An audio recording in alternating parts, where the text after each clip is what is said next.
कई साल पहले मैंने एक बुक पढ़ी थी और उस बुक में मैंने एक कहानी पढ़ी थी। आज कई सालों के बाद मुझे वो कहानी याद आई है। बड़ी ही अच्छी कहानी है, तो थोड़ा ध्यान से सुनिएगा।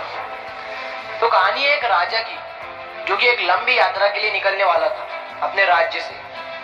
तो सारे गांव वाले उसे छोड़ने आते हैं पानी के जहाज पर। तो राजा जैसे ही पानी के जहाज पर चढ़ता है तो उसके गांव का एक आदमी उसके पास आता है और उससे कहता है कि राजा साहब, जब आप जंगल से होते हुए जाएंगे तो आपको जंगल में 2 फुट का आदमी मिलेगा और वो आपको लड़ने के लिए चैलेंज करेगा, तो उसे जान से खत्म किए बिना आपने आगे मत बढ़ना। तो राजा साहब उस आदमी की बात मानकर यात्रा के लिए निकल जाते हैं। 2 दिन के बाद राजा जंगल में पहुंचता है। वो जैसे ही जंगल में पहुंचता है तो उस आदमी ने जिस तरह कहा था उसे 2 फुट का आदमी मिला और उसने राजा को लड़ने के लिए चैलेंज किया। तो राजा महान था, उसने उस 2 फुट के आदमी के साथ लड़ाई शुरू कर दी। थोड़ी ही देर में लड़ाई खत्म हुई, राजा जीत गया। लेकिन जब उस 2 फुट के आदमी को जान से मारने की बारी है तो राजा ने कहा कि इस 2 फुट के आदमी को जान से मारने में कैसी महानता।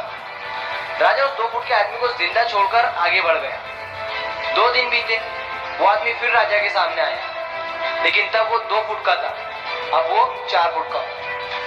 उसने फिर से राजा को लड़ने के लिए चैलेंज किया।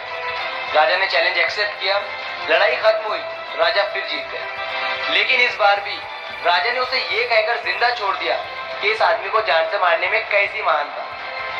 2 दिन बीते, वो आदमी फिर से राजा के सामने आया, लेकिन तब वो 4 फुट का था, अब वो 6 फुट का हो गया। उसने फिर से राजा को लड़ने के लिए चैलेंज किया।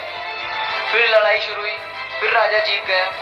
लेकिन इस बार भी राजा ने उसे जिंदा छोड़ दिया, ये कहकर कि इस आदमी को जान से मारने में कैसी महानता। और इसी तरह राजा उसे छोड़ता गया और वो आदमी हर बार 2-2 फुट बढ़ता गया। और एक दिन ऐसा आया कि वो आदमी राजा से भी बड़ा हो गया। उसने फिर से राजा को लड़ने के लिए चैलेंज किया, लेकिन इस बार राजा थोड़ा डर गया। लेकिन राजा महान था, उसने चैलेंज एक्सेप्ट किया। लड़ाई शुरू हुई, लेकिन इस बार राजा बहुत जख्मी हुआ। राजा का एक हाथ टूट गया। लेकिन राजा कौन था? राजा महान था। उसने जैसे तैसे करके उस आदमी को हरा दिया। लेकिन इस बार उसने उस आदमी को जिंदा नहीं छोड़ा, उसने उसे जान से मार दिया।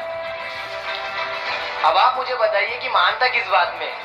जब उस राजा को ये बोला गया था कि तुम्हें जंगल में 2 फुट का आदमी मिलेगा जिसे कि जान से खत्म किए बिना तुमने आगे मत बढ़ना, फिर भी उस राजा ने अपनी महानता दिखाते हुए उस आदमी को जिंदा छोड़ता गया, जो कि उसे आगे बहुत बारी गया। अपना एक हाथ भी उसे गंवाना पड़ा। तो अब मैं आपसे कह रहा हूँ कि आपकी जिंदगी में कितनी भी छोटी प्रॉब्लम क्यों ना आए, उसे खत्म किए बिना आगे मत बढ़ना, क्योंकि कल को वही छोटी प्रॉब्लम आपके सामने बहुत बड़ी बनकर आ जाएंगी। और इन छोटी छोटी प्रॉब्लम को सॉल्व करने से आपको एक्सपीरियंस होता है और बाद में आपकी जिंदगी में कितनी भी बड़ी प्रॉब्लम क्यों ना आए, आप उसे भी बड़ी आसानी से सॉल्व करके आगे बढ़ जाओ।